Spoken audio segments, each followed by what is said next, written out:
A verdict and a guilty plea. The world watched as two high-profile cases, the Sean Diddy Combs sex trafficking trial and the Idaho quadruple murder case, captivated millions. Joining us to discuss, criminal defense attorney Steve Greenberg. A lot to talk about. Let's start with the Sean Diddy Combs verdict. Does the outcome mean that the defense, in your opinion, adequately argue the interactions laid out in this trial were consensual?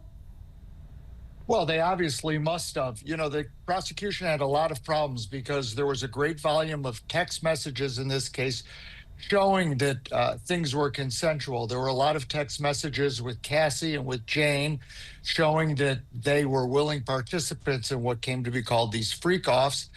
In fact, Cassie was oftentimes arranging things on her own.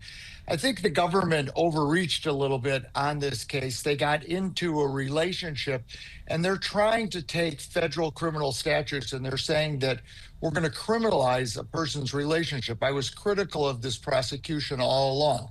Look, are there toxic relationships that we want to criticize? Yes. Is P. Diddy a bad guy? Yes. Is domestic violence bad? Yes. But should we make it a federal criminal case and say, you should go to jail for 15 years for a relationship that was largely consensual, although there are parts of it that we find disgusting? Probably not. I think that's what the jurors said. And as we've talked about before, from the very beginning, the defense laid out they were honest about his client and talked about the domestic violence. So I wonder that impact that had on the jury. And looking at sentencing, will the fact that Diddy didn't profit from the prostitution make a difference? I don't think that makes a difference, but the federal sentencing guidelines, they're very interesting. You know, they're a point system, and the government, as we saw yesterday when he tried to get out on bond, and the defense have very different views. So the judge is going to have to add up the points, and the prosecution wants the judge to still penalize him for the things that he was acquitted on, and they want the judge to penalize him for the violence. Now, the judge said yesterday, your lawyers admitted you're a violent man, so I'm not going to let you out on bond on this case. It'll be interesting to see if he takes that into account when he sentences him. The sentencing guidelines, according to the defense, come in somewhere around 18 months to 2 years. Typically, a first-time offender gets sentenced under the sentencing guidelines, so Diddy would get out right away.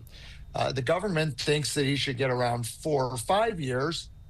Then he won't get out right away, and they want consecutive time. That's never going to happen. Remains to be seen, but it is something that we're watching. I want to ask you, before I let you go, about the quadruple murder case in Idaho. Bryan Kohberger received 4 consecutive life sentences. Is this a win for the prosecution?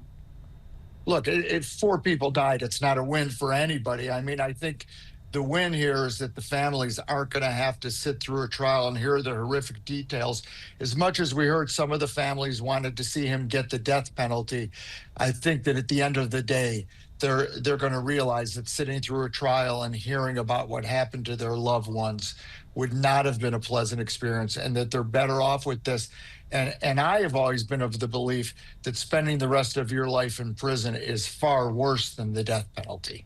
Families will be able to give victim impact statements. We understand Kohberger will be sentenced later this month. I'm sure we'll check in with you before then. Criminal defense attorney Steve Greenberg, thank you for joining us.